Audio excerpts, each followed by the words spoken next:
Yo mensen, Yarasky hier. Welkom bij natuurlijk weer een nieuwe aflevering van Dying Light 2. We gaan weer verder waar we gebleven waren, want de vorige keer hebben we natuurlijk het Lazaruswapen overgekocht van een heel klein meisje. En vandaag moeten we dat wapen terug gaan brengen naar Etor in de hoop dat hij de passage naar het citycentrum weer openmaakt, zodat wij daar natuurlijk naartoe kunnen.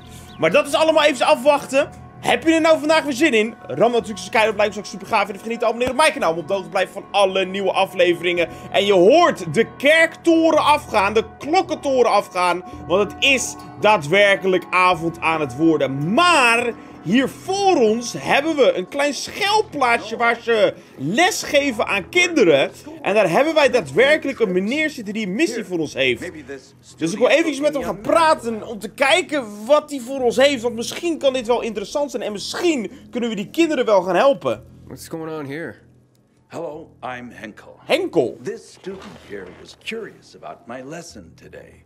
About when the guns were confiscated in Villador. And what happened afterwards. He wants to light a candle on the site of the March massacre. Maar waarom kan hij dat niet? Misschien moet ik eerst vragen wat de March massacre is. Want ik heb geen idee waar hij het over heeft. The March massacre? Yes. 64 people died that day. Oh. Gunned down like sitting ducks. If you want to know more, you should go and see for yourself. Dat is op zich wel een strak plan. Hij heeft het ook over een dag dat ze alle wapens in Villador hebben afgepakt. Echte wapens met echte kogels erin. En dat is dus ook een van de redenen waarom we hier eigenlijk geen schoten meer horen. En waarom we hier ook geen wapens meer tegenkomen. Alleen de vraag is, waarom kan die het niet zelf? Why can't he? No one can leave the building while school is in session. Oh. Children shouldn't walk around the bazaar on their own. Heeft hij wel een punt? I thought you'd be more worried about them falling into a dark zone. Oh, kids nowadays are too smart to fall into a silly hole. Anyway, could you light a candle for him, young man? You might learn something yourself. Sure, though I was pretty lousy at history. History is boring when someone tells you about it. It starts being fascinating when you can touch it. Daar heeft hij een punt. Yes. Daar Take heeft hij this een punt. candle and go to the monument of the World Art Congress. Or what's left of it. It's close by. Contact me when you get there. You'll see what my lesson was about today. We krijgen dus gewoon even een geschiedenisles hier. En hij wil daadwerkelijk dat we naar die locatie gaan. Nu moeten we wel een beetje opletten, want het is dus wel avond aan het worden. Maar we gaan gewoon die kant op, joh. Gaan we dit doen in de nacht? Is dat slim? Jawel, waarom niet, joh? We zijn nu wel ervaren. Wow, yo. Zombie runners. Dus we kunnen dit gewoon in de nacht doen, joh. Er heerst ook meteen een hele andere sfeer als je in het donker rondloopt. Want ik ben nu daadwerkelijk aan het opletten of we geen speciale zombies tegenkomen. Maar ze lopen nog niet heel erg snel. Maar hier moeten we zijn, jongens. I'm at the monument. Dit is het monument. Right. Not much left of it. Good. Look closely. There is much more to it than meets the eye. Ja, dat denk ik ook wel, ja. Hier staan alle namen van de mensen die zijn omgekomen op die bepaalde dag. Jullie kunnen hier niet komen, jongens, want er zitten UV-lampen namelijk. Kijk, ze staan! Het zijn ook niet de slimste, hè, maar bij deze... Gewoon omdat jullie het wilden, mogen jullie worden neergeknuppeld. Maar we moeten nu een beetje hier gaan zoeken voor wat extra informatie. En we krijgen dus daadwerkelijk een geschiedenisles. What happened here? That is where the riots started. People were terrified. How could they protect themselves and their families? There was massive unrest. So, a curfew was put in place. And homes were raided to ensure no one was hiding any weapons. Ze hebben echt alle wapens afgepakt. For those who didn't comply was quite severe. En de mensen die niet wilden dus meewerken aan het proces dat ze alle wapens uit de stad wilden verwijderen, die werden dus waarschijnlijk gewoon neergehaald. Want hier staan alle namen. Here. Oof, a lot of names on it. Are those the victims of a massacre? Yes, 64 names. Things was starting to get pretty bad outside the walls around then, and the army needed more weapons. So they confiscated the civilians' weapons. Private ownership of any sort of firearm and its ammunition was forbidden thereafter. Er zullen vast en zeker nog wel hier en daar wapens beschikbaar zijn. Echte wapens beschikbaar zijn. Shots were fired. Oh, The wauw. army started shooting at people. Panic broke out. And of course, things only got worse. The riots escalated. It was the beginning of the end.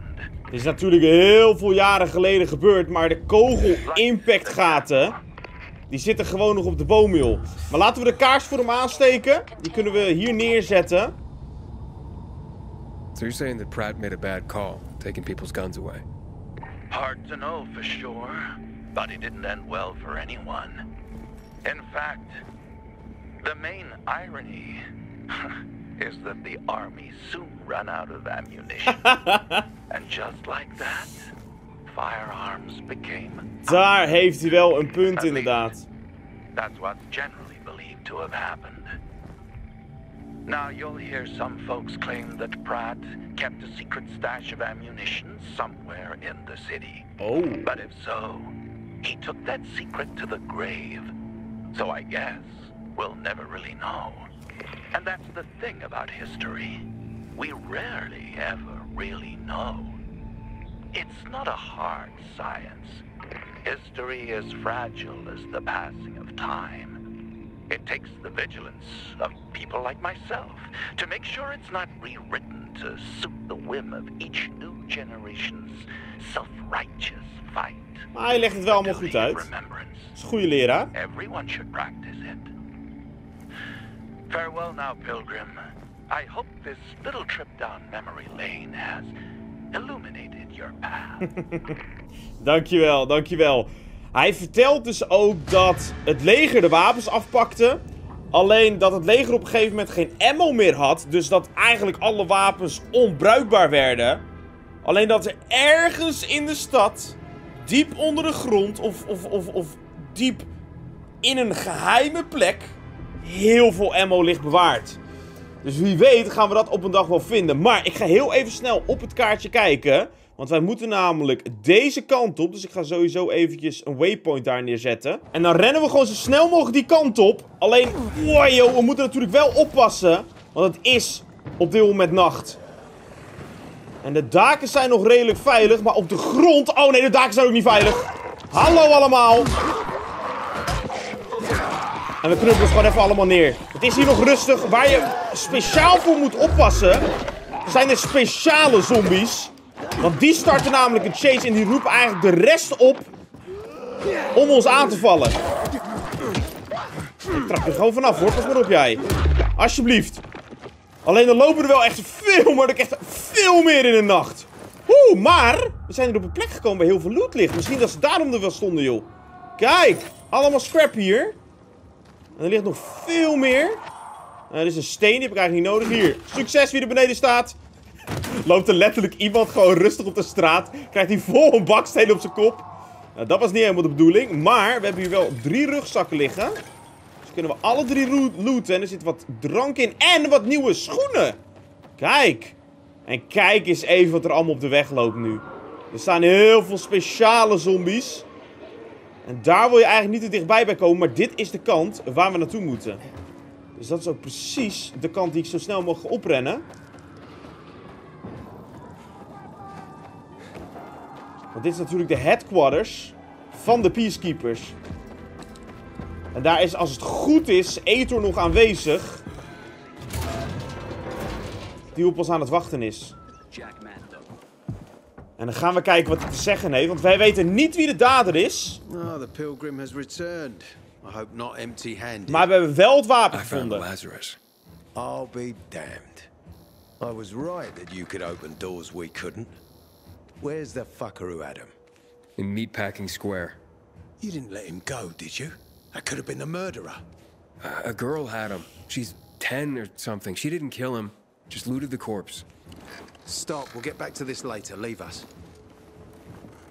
Hij kreeg een tatoeage.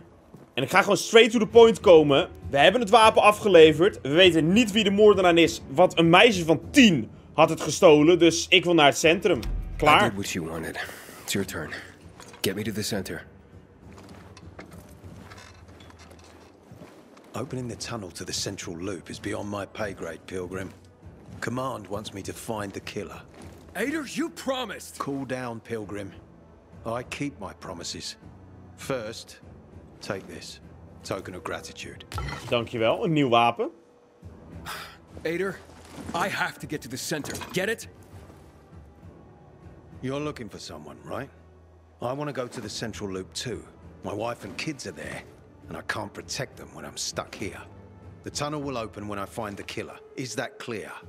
You can help me, or you can wait until I find him myself. Dan gaat het wel even duren, denk ik. I see traces of blood on the Lazarus's blades. Lucas managed to wound his killer before he died. Bastard's got to have a nasty gash. If you find him, you'll not only help me, you'll be helping yourself. Okay. Do you have any suspects? The commander was murdered in the bazaar. It had to be someone from there. Het lijkt wel alsof hij een probleem heeft met de bazaar. Want hij blijft het benoemen en hij blijft het benoemen. Alleen iedereen in de stad kan natuurlijk gewoon naar de bazaar toe. Dus iedereen kan het zijn geweest. Het is misschien wel iemand die er eenmalig is geweest. Dus daar heb je niks aan. The people of the bazaar are simple folk. Why would they risk defying you? And that's why I want to discover the truth before the orders come down to use force. Besides, appearances can be deceiving. They want to get rid of us. They think anarchy is the key to building a new world. Well, there is plenty of anarchy these days. Carl is a faux pious hustler who brainwashes others with slick speeches.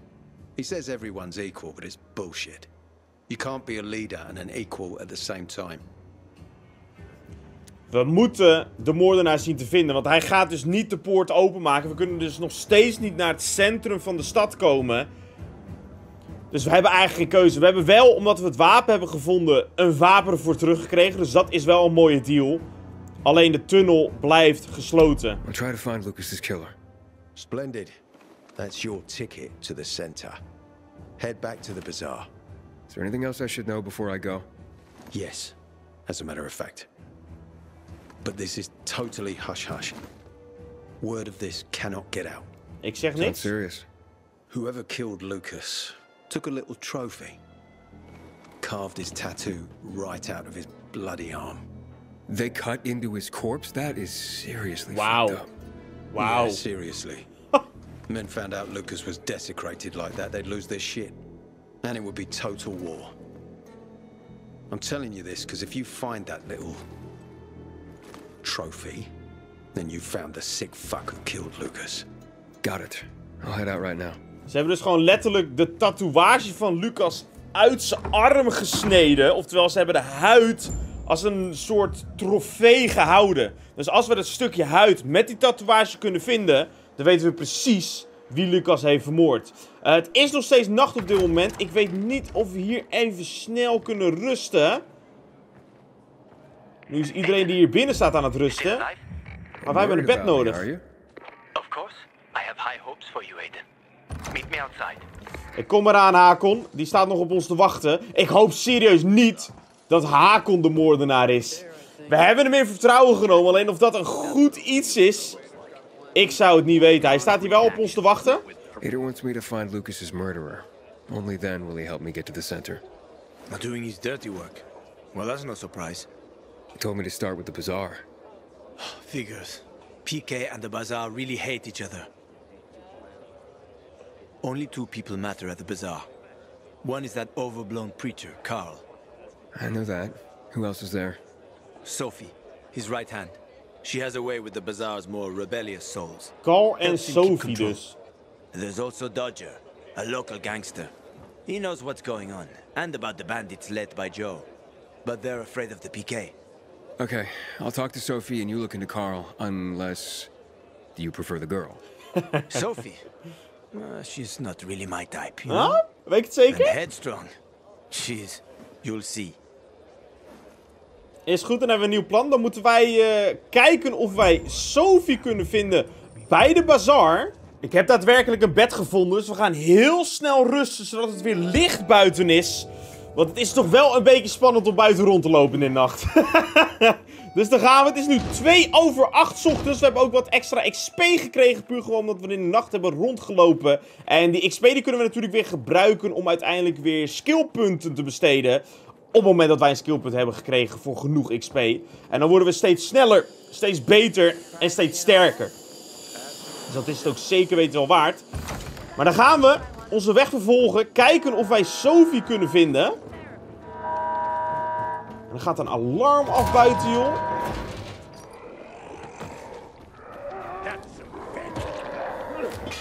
Ik zal je even helpen, jongen. Hier. Hoppa, alsjeblieft. Er was hier iemand aan het vechten met de zombies. Maar ik dacht, ik help hem even door die speer erin te gooien. Dus alsjeblieft. Hey. Ik ben hier sneller in, hè? Ja, wij hebben er ervaring mee namelijk. Als je het dan niet erg vindt, neem ik wel alle loot mee. Want ik heb ze daadwerkelijk gekillt. Dus ik mag ze even snel looten. En hier ligt die andere. Alleen, ze hadden eigenlijk allemaal niks bij zich op eentje na. Gaat die goed hier? Ik laat je met rust, ja? Succes. En de rest staat hier natuurlijk gewoon de bazaar te verdedigen. Alleen, de deur is dicht, of niet? Ik ga even omlopen, want ik kom hier niet naar binnen. Ik denk dat zij geen biomarker hebben dat ze niet binnenkomen. Maar wij moeten even kijken of we hier wel naar binnen mogen. Ja, zeker weten, want hier staat niemand te wachten namelijk. Hey, who the fuck are you? Easy, Chief. He ain't PK. How do you know? They're creeping around here all the time. He's that outsider, the pilgrim. What? He's from outside the walls. Well, fuck me. I don't know what brings you here, but watch your back, pilgrim. And stay away from the PKs. They ain't no one's friends. Ze weten niet dat wij de peacekeepers aan het helpen zijn. This time with a biomarker. Maar we laten de biomarkers zien, dan mogen we natuurlijk naar binnen. Carl said if you show up to bring you round so he can introduce himself. What a nice change from wanting to hang me. Nou, dat is wel iets beter, ja. Eerst wilden ze me ophangen en nu willen ze me gewoon een rondleiding geven. Remember, humanity created a civilization that turned out to be a colossus on clay legs. We cannot make the same mistake. Alleen het is wel een voordeel, want dan ontmoeten we meteen Carl. He didn't want to, he had to. You were a threat to everyone. Of course. Do not listen to the ideologies preached by. Alleen het is wel heel typisch dat ze me eventjes moeten waarschuwen voor de peacekeepers. Het zijn echt gewoon vijanden van elkaar. En dat moeten we altijd in ons achterhoofd houden.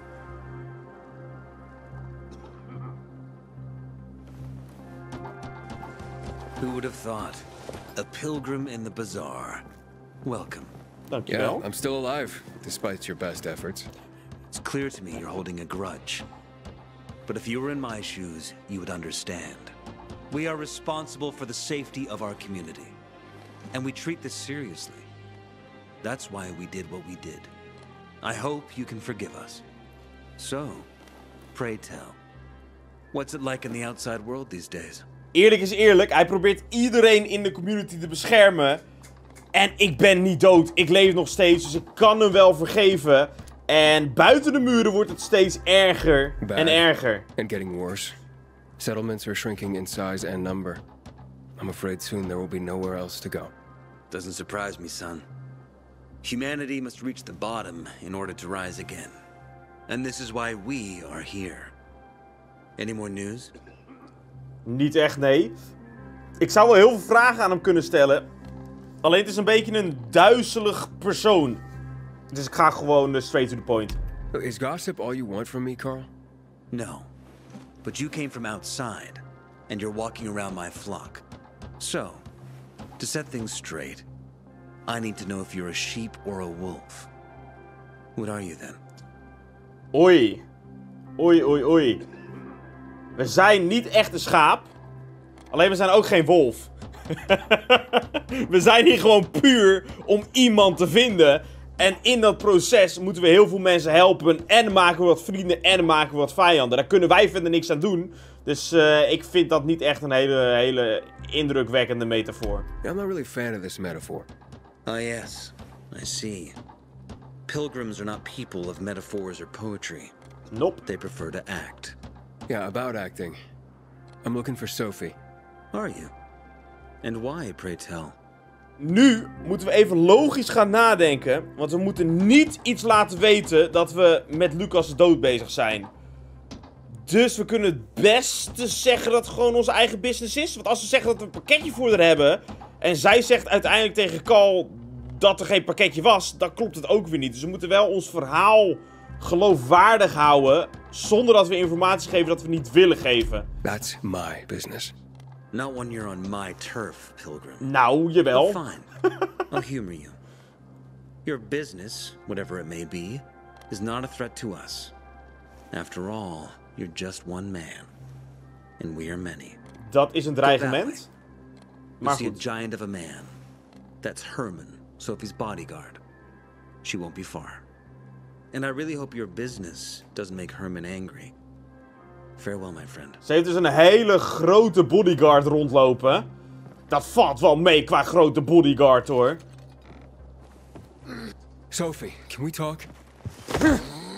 Don't hurt Ik heb niks gezegd. Hij tilt ons gewoon even op. Hey. Ik neem mijn woorden terug. Sorry, man. Hij is wel sterk. My name's... Aiden.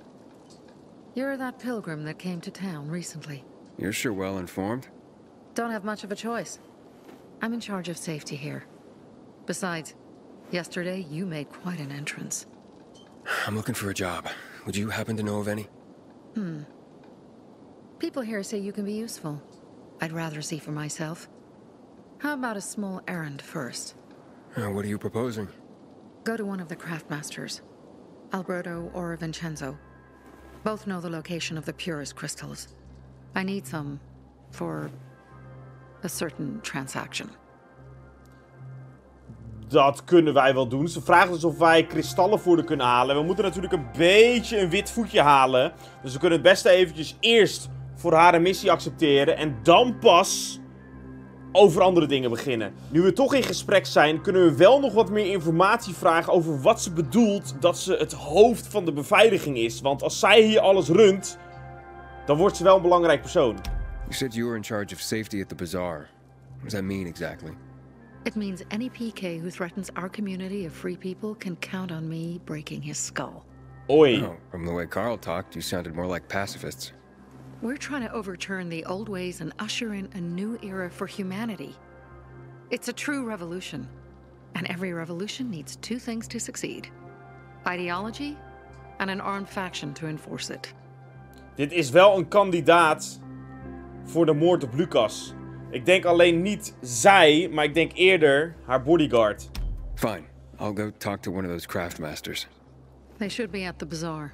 Do well, and we can think about giving you bigger jobs. Komt helemaal goed. Dat kunnen wij wel namelijk. Easy peasy. Ze zijn bij de bazaar, dus dan kunnen we gewoon naar binnen gaan. We hebben natuurlijk al kennis gemaakt met ze. Want we hebben al wat spulletjes bij ze verkocht namelijk. Maar nu moeten ze ons de locatie geven van de meest goede, heldere kristallen die er zijn. And massive, well, and Hij kan het niet meer onthouden, jongens. a workshop. So where is it? Sophie sent me. She says you know where they can find some crystals? Oh, for fuck's! They've already sent one of their Fuckwits? Who? that fellow, Sophie's brother. Huh? What was the asshole's name? Barney. The asshole's name is Barney, and he asked the same question about a dark zone with crystals. Yeah, that's news to me. So where is that dark zone? It's 120. Gaat die goed, Alberto? 100 and... Dad, can I tell him? Oh, please. 100 meters from the metro.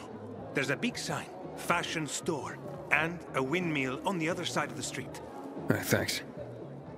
Duidelijk, dan hebben we een locatie, dan moeten we die kant op. Is a family. Ik wil je bedanken, Alberto, alleen ik heb niet echt heel veel aan je gehad. Er was dus wel iemand anders al gekomen die voor dezelfde informatie had gevraagd. En die zal dus ook wel op dezelfde plek zijn. Well, what did you find? I know the location, but I was told your brother asked about it already. Herman, see if Barney turned on his radio.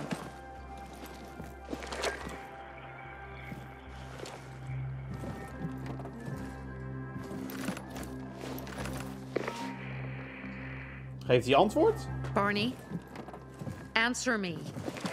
Misschien zit Barney wel in de penari. Barney. Damn. So that's why he's gone offline. He's looking for the crystals on his own. And throwing a wrench in the works yet again. This isn't the first time, I gather. No. He's always trying to prove himself. Last time he got wounded. Wasn't that long ago either. A fucking kid. I'll kill him. I'll just kill him. Misschien ligt hij wel op de grond, hè? Dat weet je niet. How'd Barney get wounded? He didn't want to tell me. My guess is that the PK's got a hold of him. Your brother keeps secrets from you? That's none of your business. Barney, answer me. Damn it all to hell. If he went to a dark zone in his condition, he's a goner. I can try to track him down. You? I've been in the dark zone before. In the GRE hospital. St. Joseph Hospital? Really? If you save him, you won't regret it. We still have some time. Barney will likely wait till dusk. Going into a dark zone during the day is suicide. Just bring him back home safe. I'll do my best. We krijgen meteen een extra missie erbij. Want we moeten kijken of we Barney kunnen redden. Nu is het wel zo dat het op dit moment nog overdag is. En we gaan natuurlijk niet de Dark Zone betreden op het moment dat alle zombies daar aan het rusten zijn. Want dan is het gewoon simpelweg te druk. Dus we moeten even wachten tot het opnieuw weer donker is. En dan kunnen we daadwerkelijk de Dark Zone in. Maar nu is het wel zo dat ik hier iemand binnen zag staan die voor ons een job heeft. Dus nu het toch nog overdag is, kunnen we beter even met hem praten. Om te kijken wat hij voor ons heeft. You're new here, right? Yes, sir. Ik vertel gewoon de waarheid. Does it make a difference? I pride myself on knowing everyone in this dump, but I don't know you. Maybe that's because I just got into the city. For reals? Wow. Respect. I heard that outside the walls, it's a bloodbath. What does this have to do with the job? Nothing, my friend. Just sussing you out. And I like what I've sussed so far. But about the job. First and foremost, it'll require a certain amount of discretion on your part. You'll be doing business for my partners. And it's their business only. No one else's. Head on over to meet them in West Quarry End. They'll fill you in on the details. Dat is duidelijk. Ik heb nog niet gezegd dat ik ermee akkoord ga, maar het is een extra job. We kunnen daadwerkelijk cash mee verdienen en wat extra items, dus waarom niet, joh. Understood. I'll go report to them. Don't keep them waiting. Hey. Wel een beetje dimmen, hè, Damien? Jongen. Hij doet wel een beetje nu alsof we zijn slaafje zijn. Maar dat komt natuurlijk ook wel door de manier hoe ik aan het antwoorden was op hem. Maar laten we gewoon zo snel mogelijk even gaan naar de groep die op ons staat te wachten. Dat is namelijk 100 meter deze kant op. Dus heel ver is het niet. Daar kunnen we gewoon even naartoe rennen. Maar we moeten wel een beetje oppassen, denk ik, met die Damien. Want hij commandeert ons nu rond, terwijl hij ons echt gewoon 1 minuut heeft ontmoet. That's Aiden. I've just been offered an extremely shady deal, but maybe it'll turn up a lead on Lucas. I need more than just leads, Aiden. Ben er langs. Whatever it is, check it out. Will do. Over and out. Zo snel mogelijk naar boven klimmen, want op de grond is het een beetje onveilig. En dan zijn we hier al bij de groep aangekomen.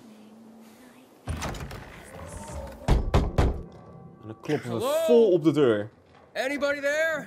Damien sent me. Hello? What do you want? Damien sent me. He said you have work here. Wrong address, bud. But I just talked to him. Damien, he sent me here. Uh-oh. You alone? Ja? Yeah, I'm alone. You'd better be. Now get in and head downstairs. They'll explain everything. Ik vertrouw hier echt serieus geen ene reet van. Alleen hij zegt dat we naar beneden moeten. We moeten echt eventjes nu op onze hoede zijn hier. Want dit zijn niet aardige mensen. Ik zoek wel even de prullenbak van ze door. Alles voor de materialen. Dit zijn de verkeerde mensen. Damien sent me. I'm here for the job. Right. So, you're new around here. Damien asked that too. What difference does it make? Boss asked a question. Ik ga gewoon serieus constant op ze antwoorden. Alleen ik denk wel dat dit een goed moment is om te liegen. Aan de andere kant, ik kan ook gewoon vragen wat de job is.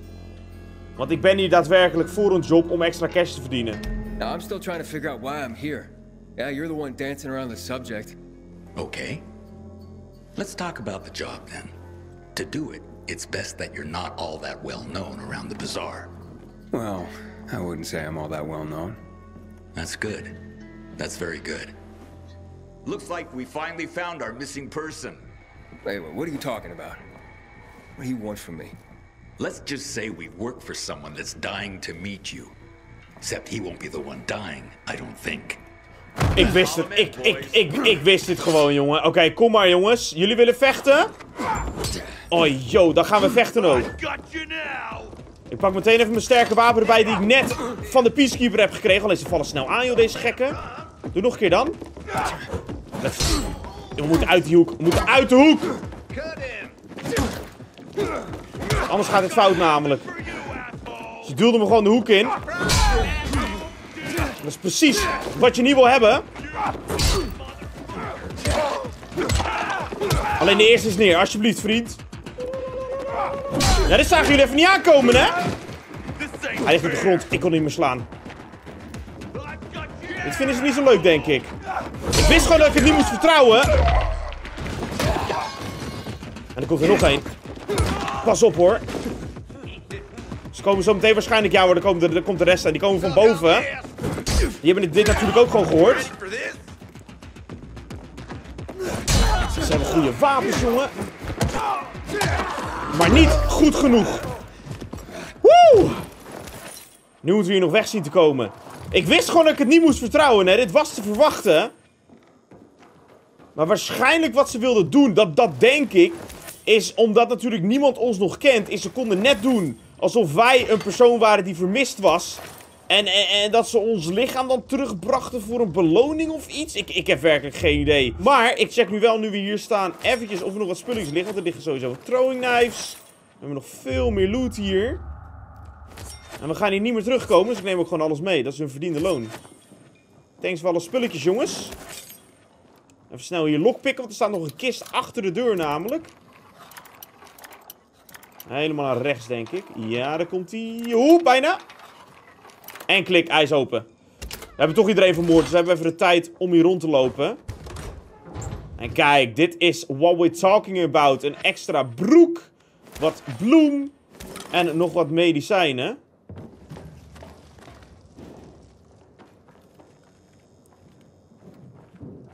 Is de rest weg? De rest is weg.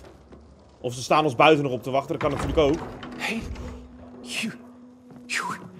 how did you die? Jammer, jongen! Asshole, you set me up. Gaan we Damien vermoorden? No. I swear, I would never. Jawel. I was just doing my Jawel. job. Hij was verbaasd dat we nog in leven waren. It's my job. Nee. Ik ga Carl erover vertellen. De leider. Carl knows something. No, wait, don't. Look. They just told me to send them anyone who seemed new. They didn't tell me why. Jawel, hij weet meer, hoor. Choice but to do as they say. They have anything to do with Lucas's death. What? No. I mean, God, I hope not. That would be terrible. But I swear, I don't know. So you've sent others before me, and then they've all been murdered? What have you done, Damien? I didn't know at first, but I couldn't do anything about it once I found out. I couldn't. How many, Damien? How many people have you sent? Als er meer dan 5 zijn vermoord, Stop it, Aiden, stop. I'm sorry. Hoeveel? I had to. I'm trapped. Believe me. Meer dan 5, anders They zegt have hij my het. brother. Oh. Ja. Hij is er wel een beetje ingeluisterd. Alleen aan de andere kant, als hij tientallen mensen hier naartoe heeft gestuurd die allemaal vermoord zijn, dan is hij zelf ook een moordenaar. Maar we kunnen eventueel even met hem samenwerken. Alleen geloof ik hem niet meer. Ik ga hem naar Carl brengen. That's no reason. You're complicit. Carl's gonna hear about this. You idiot. You don't understand. If you do this, they'll kill my brother. I can't let that happen. Had je er al lang iets aan kunnen doen? This is wrong. You can't gamble innocent lives away just to get him back. You're through, Damien. Ik wist het. Ja. Nu komt de ware Damien naar boven, hè, vriend? Wow, yo. Gek die je bent. Wil je een throwing knife in je kop? Hier, alsjeblieft. Ah, hij zit letterlijk ijs in je oog. Damien! Er zit een throwing knife in je oog.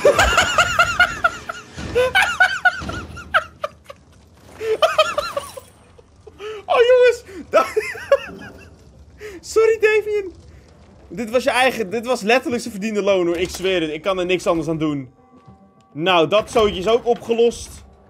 Klaar ermee. Het is op dit moment 11 uur. Dus we moeten even gaan wachten totdat het nacht is. Zodat we natuurlijk Sophie kunnen gaan helpen om haar broer terug te vinden. Samen met nog eens de kristallen te vinden. Maar ik ga hierbij wel eerst deze aflevering afsluiten. Dus heel erg bedankt allemaal voor het kijken. Heel erg bedankt allemaal voor de support. Ik hoop je natuurlijk ook weer te zien bij de volgende aflevering. Dus hoop ik ook weer tot de volgende keer. Bye bye mensen.